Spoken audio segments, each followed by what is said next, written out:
Hi guys, Jazzy Nerd here, and welcome back to another episode of Magic Duels. I haven't been able to record for a while, but I did tell you that I might not be able to record for a while, so don't yell at me. That being said, it is very, very good to be back and picking up with Nissa. I am settled in at school. I still don't have all my books yet because I screwed up and the bookstore is bogged down with orders. But anyway, we're gonna, blarg, I need to speak in fewer words. I'm going to get back into this, and you guys are coming with me. Anyway, as you draw closer to the mountains of Akum, you can feel the land churn with the raw magic of the plane. This is the Royal, the manifestation of Zendikar's wild mana. Before you can react, you are caught up in it. In other words, we are fighting the plane itself.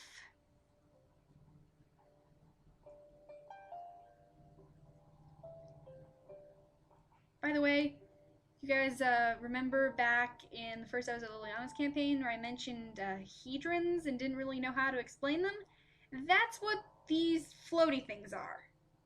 The one that my mouse is circling right now, and this one right here. These are hedrons.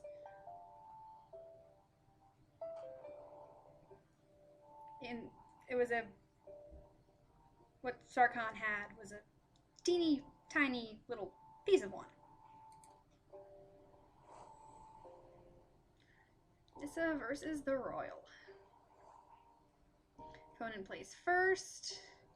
We have 3 forests. Hey, Scoop Mob! Survival rule number 781. There are always more Scoot bugs. Wild Heart Invoker, Charging Rhino, and Nissa's Pilgrimage. Okay.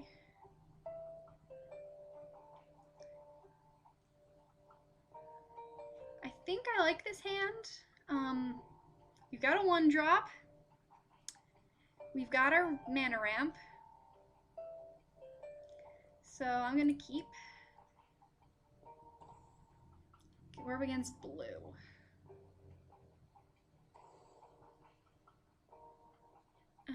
Enchant Land. Enchanted Land is a 2/2 below level creature with flying. It's still a land. When an enchanted land dies, return that card to its owner's hand. Wonderful.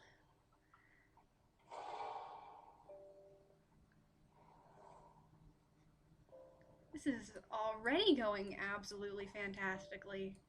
Scoot Mob. Which hopefully we can keep on the field until we get 5 land.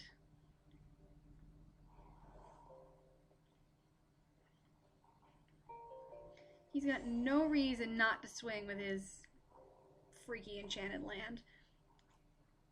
Tempest Owl.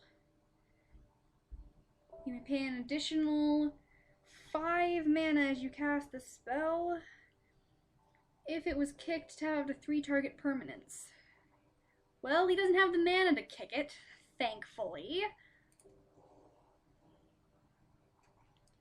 Oh! He tapped his freaky enchanted land. That's very, very nice. Okay, I'm really gonna need something with reach here. And I've got at least one thing in the deck with reach. We could really use something with reach.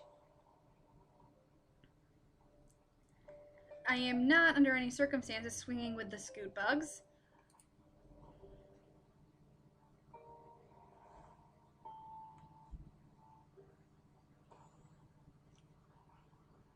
Gomazoa.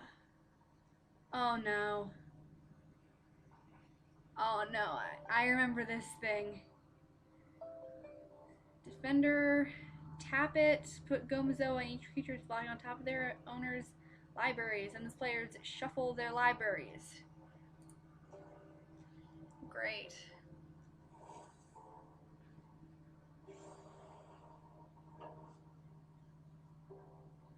Swinging for 1. I can't do anything because flying.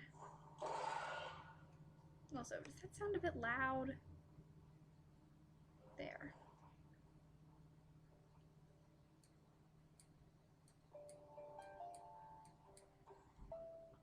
Okay.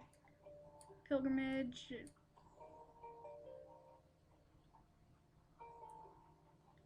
This baby and that baby. One of them goes onto the field. He's only got one blocker, and it's the Gomazoa.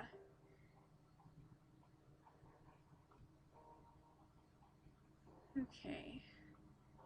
If he blocks with that, I'm going to see if I can lure that thing out as a blocker.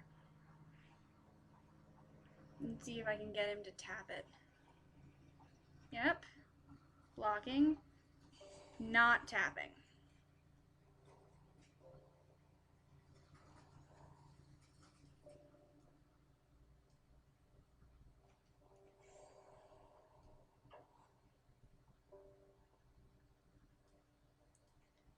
Still can't do anything.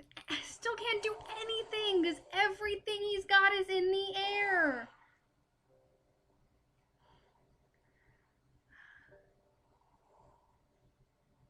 Well, we've got no issues with the land. I'll say that much. Yes. Don't have a cancel. Okay. Please don't have a cancel. Oh, jeez.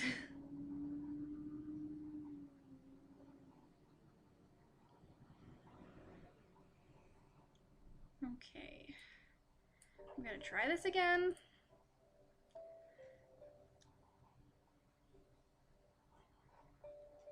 Yeah, we're just gonna keep going. Like, oh, this time he's doing it.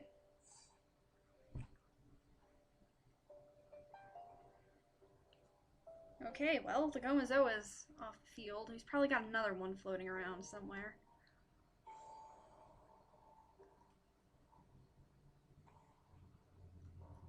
Like that!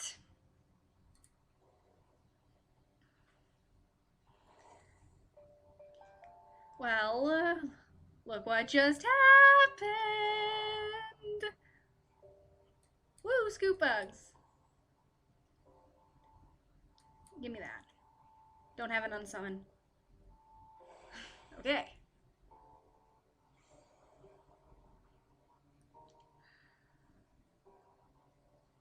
Okay. He has a Gomazoa. He has a Gomazoa on the frickin' field. If I swing right now, he's gonna block with it. And he's probably gonna block the scoop bugs.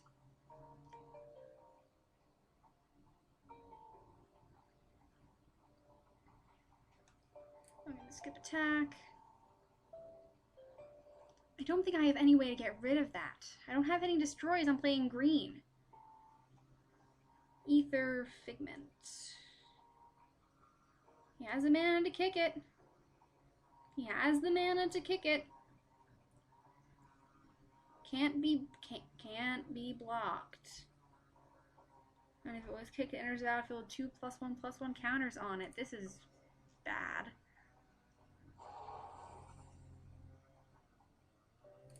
Don't show again. I know what kicker does.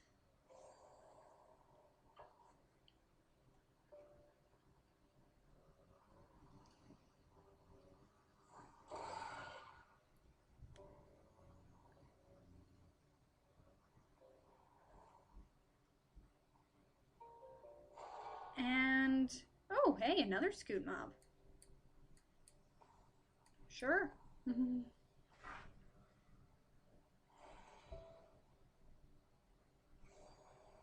But because he's got the Gomazoa, he can just block something, tap the Gomazoa, and force me to shovel something back into my deck.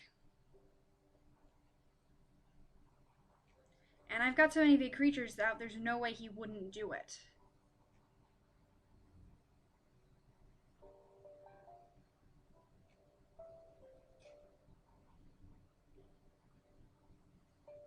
So,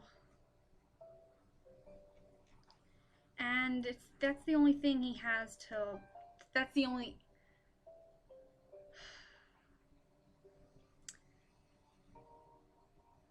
one of the only things he has to block with. On the other hand, I have another scoop mob on the field.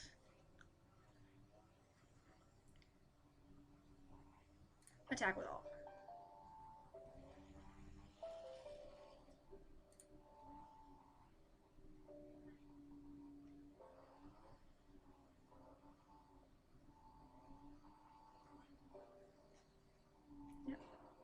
Yep. But we just did 8. So I have another scoop mob. So I'm not particularly upset that I just lost one.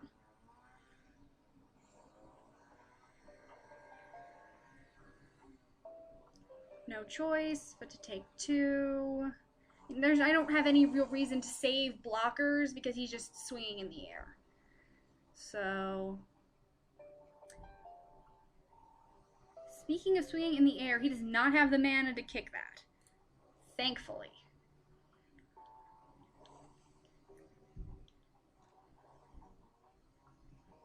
I don't think land count as permanents. I'm going to put that out there. I don't think they count as permanents. He does not have a Gomazoa. He does not have a Gomazoa. So,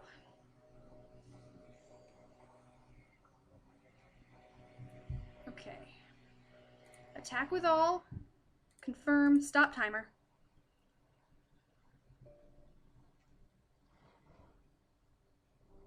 Never flipping mind. And I already hit confirm. Buttocks. Anything he blocks with is gonna die. So, die, die. And these are gonna trade.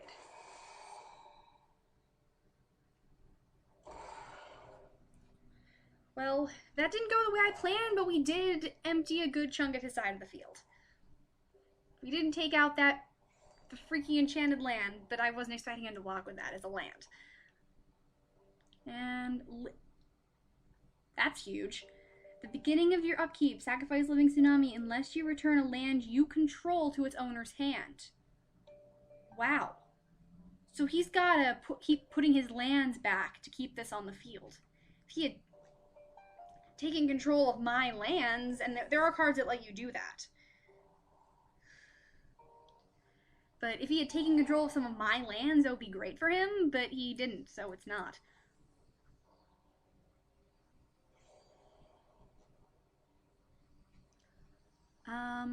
Well, I wish I still had the Wild Heart and Filter so I could give something trample, but I'm just going to attack with all. So he can't kill these even if he double blocks them. And these can't be double blocked. So, confirm attack. Something's getting through.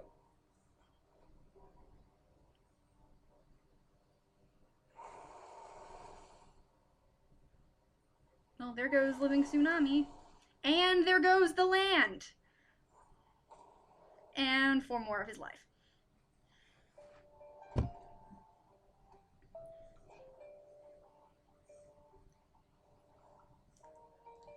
And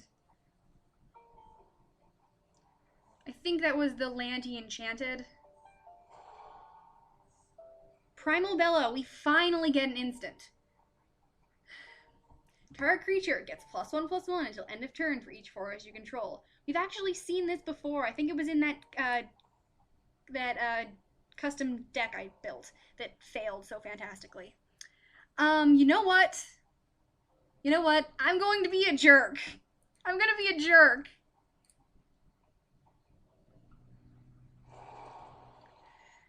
We are about to swing for 27.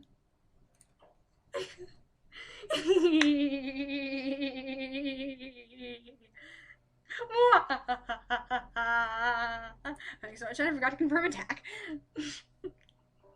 I think you guys can tell that I'm really happy. 14! 13! We just swung for 27. That was awesome. Oh my gosh, I love green. Oh my gosh, can you guys hear that? There's a guy right outside my window mowing the flipping lawn, and the walls in this building are so thin, there's no possible way it cannot be blaring in my ears, and probably yours too.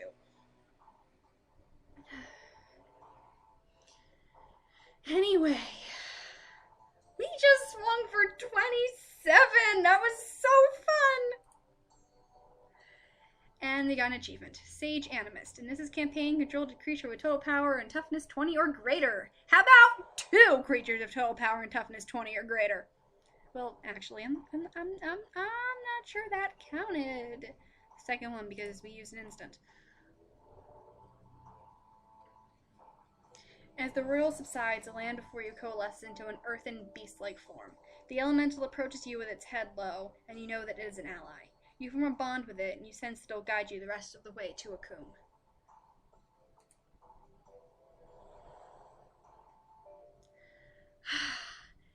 That was a ton of fun. That was a ton of fun. And I think the next episode is going to be a ton of even more fun, at least because I get to lore spiel again. The battle itself may not be so much fun, and you'll see what I mean when we get there. But I'm going to get to talk about lore a lot, and I'm going to enjoy it. Until then, I don't know when that will be, because again, classes. Hopefully, I'm praying that I will be able to do it Thursday. I'm praying for Thursday. I'm crossing my fingers. You guys can't really tell because I'm not using a webcam, but I'm crossing my fingers. Thursday.